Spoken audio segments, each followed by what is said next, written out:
Welcome to Music Pro Daily, where each day we share our insight to help music producers grow their brand, land more clients, and connect with the market. The Music Pro Daily podcast shares real value from the daily interactions of music professionals Nicholas DiLorenzo and myself, Daniel Grimmett. Happy Thursday, Music Pro Daily family. Hope that you're having a great week. Thanks for tuning in. Before we dive into the episode here, please take a moment to rate, review, and subscribe to the podcast or share it with a friend. We say it every episode. We appreciate the support. Just a reminder, it does help us out a lot. So let's dive into it. Today is a big one. Going to share something with you that is going to be difficult. Some of you are not going to like it. To some of you, it won't make sense. To many of you, it will make a lot of sense. It's something that's hard to execute, and it's something that will immensely help you grow your business, okay? One of the things that, and if you listen to the Mindset live stream I did, it was a Mindset live stream I did for my consulting clients, but I dropped it. Here's an episode, I believe Tuesday of this week, couple episodes back, so go check it out.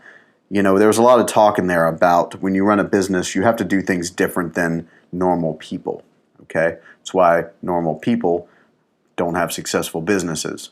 So there's things that we have to cut out, you know, limitations, behavior, and most people think that they can start a business, they have all this freedom. In some ways, we do have freedom, but in a lot of ways, we're actually more strict on ourselves than regular people. And I've noticed that one of the big things that people struggle with when they're changing as a person, when they're growing up as a person and developing into a business-minded person, is using social media. Most people want to build a successful business while at the same time continuing to use social media how normal people use social media. There's a lot of pros to it. There's a lot of cons to it. Don't have to tell you that. Most of you understand social media. I'm sure that most of you listening to this have a love-hate relationship with it. And the good news is that obviously we can use it to get work. It's changed people's lives. It connects all of us. We're able to meet people, build businesses, create great art. A lot of pros to it. And of course, anything with a lot of pros comes with a lot of cons, an equal amount of cons as well. So one of the things that I noticed with, my mentors who are not in the music industry, they're in, general business consulting and real estate and a couple of other things. They run, $50 million a year businesses. What I've noticed from them, what I've noticed to other people, about other people I look up to, what I've noticed about, my counterparts, my peers who, share the same business mentor as I do, who again are in different industries all over the place, from fitness to legal to real estate to whatever. But what I noticed about all these people that build successful businesses is they're not on their phone on social media. They're not scrolling through timelines.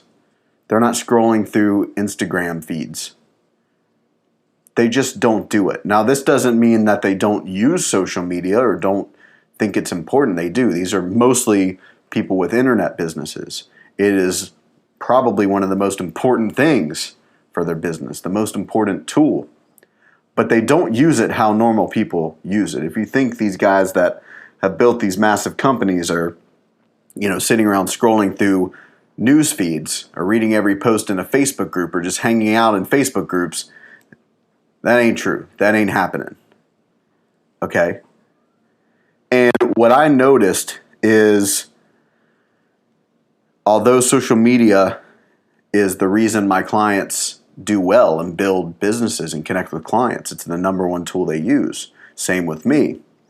It's also the core root of a lot of their issues, okay? And you may have some of these same issues. One is, up and down motivation, okay? The desire to work on the business, it kind of goes up and down. Sometimes they're really into it, and sometimes they're just not into it at all. And a lot of people consider this like burnout sometimes, and sometimes it can be burnout, but it's not always burnout from the work you're doing because you're overworking. Sometimes it can be burnout from other things. We'll talk about that in a second. Second issue is, being worried about what other people think, how other people look at them, and this, affects people varying degrees. Some people it really affects, some people it affects a little less, but it affects most people. Being worried about what others think about them, like, oh, Dan, I'm not sure if I want to post this piece of content because, what if so-and-so doesn't think I'm cool, or like, I just want to make sure everyone thinks I'm this or that, or, they're constantly seeing other people they're comparing themselves to, and, their judgment, worry, all that kind of stuff. And then the third thing is time management. Okay? So up and down motivation, kind of worried about what other people think about them, sort of letting the judgment of others affect the moves that they're trying to make in their business, and time management. And I kind of looked at some of the core things, because, man, we give people great content and support and all this kind of stuff. And like, if there's anything that can fix this problem, it's what I do with my clients. Like, we really, it's an involved process, but they still sometimes have issues with this. And it's like, man, what is going on? These are all people that want to commit to making their business better. If anything, they've committed more than most regular people. Like hiring a expensive business consultant like me and being forced to change, that's not a decision most people say yes to. It just isn't. Most people say no, or they're too afraid to reach out to me. You know what I mean? So these are people that definitely want it, okay? And they still struggle with these things. These things, those three issues still hold them back, all right?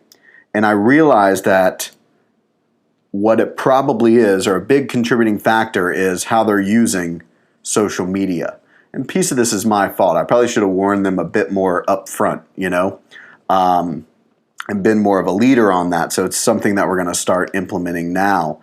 Because obviously they're on social media a lot, when they're not in sessions, not when they're not working with clients, because they're using it to communicate with people, network, do marketing, all that kind of stuff. But it's designed, of course, to keep us on there and keep us, sucked into it. So I want you, if you're serious about building a business, you've got to start using social media differently. And in essence, quit social media. Well, quit using it like a normal person uses it, okay? Here are the reasons. Number one, it's a complete time suck.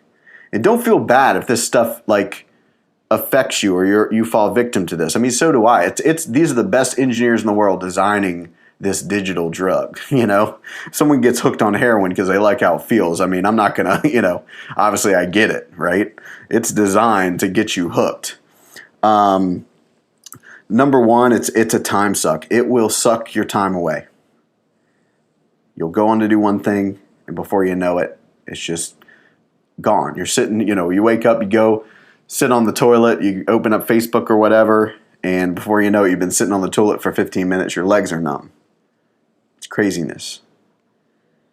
Number two, people kind of make a joke of like, oh, it fries your brain. Well, it kind of does. It fries your brain with dopamine. It hits a dopamine, right? And we're obsessed with that, and it keeps us hooked in. We want to see the drama, or see what's going on, or someone's liked our stuff, or what are people talking about, or coronavirus, or this, and that fries your brain. Okay? And what happens is, I'm going to give you another resource. What happens is you're constantly pepping up your brain with dopamine, so that when you have to do work, of course you're not motivated to do it, because it doesn't compete. Doing your work and building your business, that is never going to compete with the dopamine that you get, the dopamine hit from social media and other things. And then you wonder why you're not motivated. There's a great video on this if you want to look it up on YouTube. I don't remember the exact title, but it's something along the lines of How I Rewired My Brain for Success by Alex Becker. So if you just search that in YouTube, Alex Becker, How I Rewired My Brain for Success. He really goes into this and talks about it, but it's really interesting. And he's like, yeah, of course you're not motivated because your brain is fried up. You're doing all these other activities you're doing gives you these dopamine hits. So when you work on your business doesn't give you that. And then you're like, oh, I don't feel like doing this. So if you cut those other things out, you'll actually get excited about your business. That's a very simple way of putting it. You can watch his video to dive a little deeper into that. It's very cool. It's about 17 minutes long. I really suggest it. I gave it to all my clients today to watch. And obviously, this is not just social media too. There's other things that do that, video games, whatever, pornography, all sorts of stuff that are designed to do that, of course. Drugs themselves, obviously. A lot of things that are designed to do that. The next one, or the third thing here is negative inputs. The reality, and everyone knows this, right, is like most of the stuff that's on social media, there's some great stuff, of course, but, for the most part, the negative stuff works better in the algorithm. So you see it and you're just like, oh, that person's annoying, or oh, I don't want to read about politics, or oh, I'm sick of hearing about this, or oh, like when I go into a music Facebook group, everyone's complaining, or there's drama. And you don't have to look at that. That's a decision. And even though if it doesn't feel like it on the surface, those inputs do affect you. Imagine if you had better inputs. You read a business book or listened to a business podcast. What if that's all you did? Or instead of watching dark murder shows, you just watch comedies, something that makes you laugh. It really is a thing. And I'll be the first one to say that I kind of had an ego around all this. I'm like, yeah, it doesn't affect me. I get it. I'm an adult. I'll get on social media. I'll use it, blah, blah, blah. I'll do my business, but it does. It really does. There's no way for it not to. Just your inputs, what you're inputting into your brain, you should be controlling that and not taking that lightly. Because your inputs affect your outputs. And it's just social media, we can't really control what people are posting, what people are saying, the drama, all that kind of stuff. So you don't have to look at it. That's a choice. You're going to come across some of it when you're in there working. It's just going to be a thing. But sitting there scrolling through it all day is a problem versus what you could be putting into your brain. And then the last one, again, kind of like I mentioned, it's just a breeding ground for, comparison and judgment, and so much of so much of what gets in my clients' way of building their business is themselves and their thoughts of oh, how is this person going to perceive me, or how are people in this Facebook group going to think about, strangers.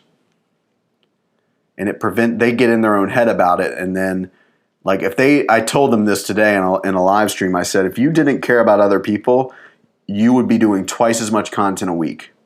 And think about what that would do for your business.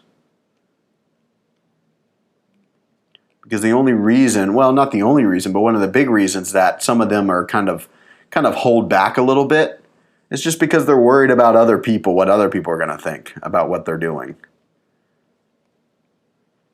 And if they're constantly seeing that and constantly seeing people judge other people and constantly seeing people, whatever, that they compare themselves to. And of course, there's deeper issues they need to work on with that. I'm not telling you to just avoid problems. That's not life. That's not going to be a thing. But you can control what's going into your head, and how you spend your time.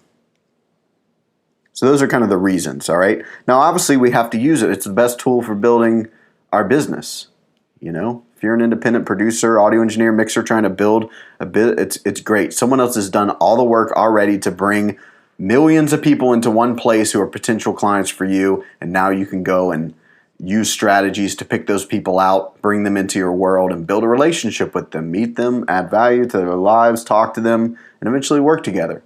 It's amazing. So you can still get the benefits out of social media without all of the negative. There may be a little bit of negative impact, but that's fine. There's going to be balance. But you can still get everything you want out of it without all of the negatives that come with it. And I don't think people understand that. I don't think they realize that. I mean, that's what my business mentors do. They use social media to build companies. They have $50 million a year companies, but they're not sitting there scrolling on timelines all day, looking at politics and seeing people fight and, oh, why does that guy have that and I don't?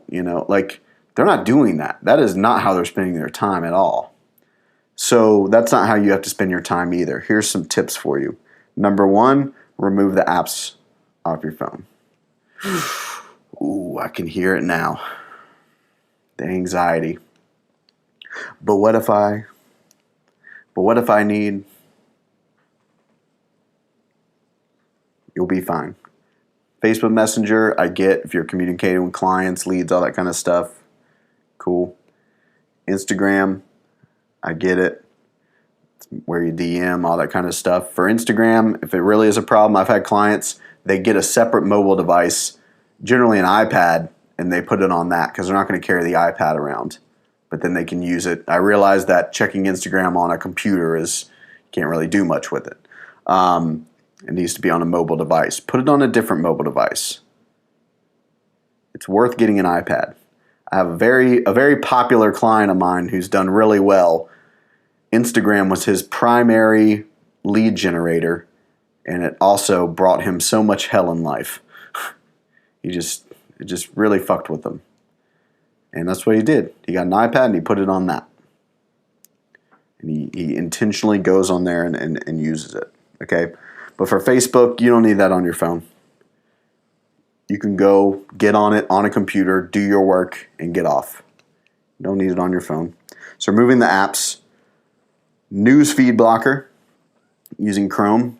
Use Chrome on your computer and use a newsfeed blocker. There may be newsfeed blockers for other browsers as well. That way when you get on Facebook, you're not just inundated with information and stuff. Okay? Like, I don't follow, if you take off the newsfeed, or if you put the newsfeed blocker on, it doesn't matter. But like, I unfollowed all the groups. Like, I don't need to know. It's too much information coming in. I'll go in and, talk to people in groups with intent. Obviously, my client group I follow, but outside of that, it's just too much information coming at you at one time. Block the newsfeed. Go in, and that kind of moves into the next thing. You need to use social media with a plan. This is a tool for business. And any other tool, you have a plan to use it, right? You don't sit and hang out on your accounting app all day. Most of you. You're not sitting and hanging out on QuickBooks all day. It's a business tool. You check it in the morning. You balance out your bank for the day or whatever, your transactions. You assign them whatever you need to do. Take a mental note of where the accounts are at and you move on. You don't sit and hang out on it all day. You can use this the same way. Even if you're using it multiple times a day, that's fine. Some of you may need to be on there 5 different times a day. That's fine, but go into it with a plan and intention. Okay, here's what I need to do. I have this content I want to post. I need, to have some conversation with people. I'm going to spend about 30 minutes on that. And then I'm getting off. And then I'd maybe do that once in the evening as well.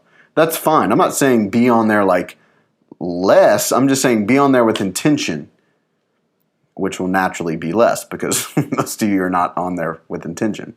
When you're actually just on there doing your work, networking, whatever, posting content, and then getting off, you realize like, oh, I don't need to be on there all day. I don't need to sit on the toilet and scroll through stuff.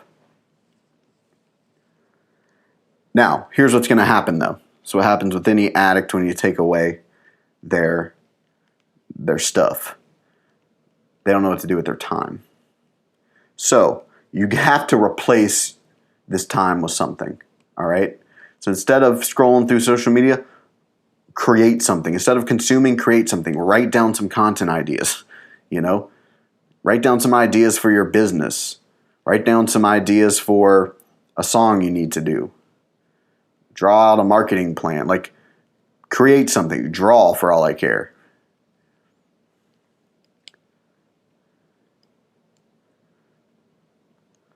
Read a business book. Listen to an audio business book. Do a couple push-ups. Fill that time with something else. Don't try this without trying to fill that time. But what will happen is when you're using that time for more productive, you're more productive when you use that time, because now all of a sudden you have more time to do things.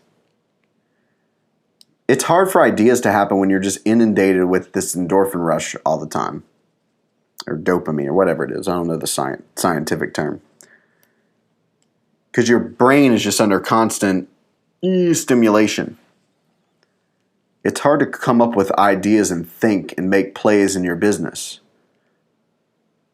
It's hard to do. That's why successful business people don't do it. They're like, I need that brain power. I'm not going to just let that be sucked out of my head by this little device. Fuck that. They have a mission, man. And you guys have one too. You're trying to help artists. You're trying to build a business. Some of you are trying to change the music industry. Cool. You're not going to do that with a device zapping up your internal, your energy, your brain power. You're just not. Or you're going to make it way harder on yourself. So try it for 72 hours. Kind of referring to what Alex Becker said in his video about rewiring his brain. He's like, listen, I'm not saying you have to quit this stuff forever, but quit it for a good while. That was his, to quote him. I like that quote. Just try it for 72 hours. If you feel worse or you hate it, cool. Go back to what you were doing. But at least experience what that could be like. Did you get more done? Did you feel more motivated? If so, probably the direction you want to go. And I get it. It ain't going to be easy. It's not easy for me either. I'm not above any of this. Okay? But the three big problems that people run into: up and down motivation, worried about other people, what other people think about them, comparison, time management, negative inputs. Those can be solved. And this is one huge thing that can solve them. Hope that helps. We'll see you tomorrow. A monumental thank you to those listening and those of you who share, subscribe, and review this podcast. Music Pro Daily is all orchestrated in-house by Nicholas DiLorenzo and myself, Daniel Grimmett. The music industry is our shared passion. If you ever want to see more of us in the office or at the studio, head over to musicprodaily.com, where you can find links to our socials and stalk more of us doing what we do best. Thanks again for listening. See you tomorrow.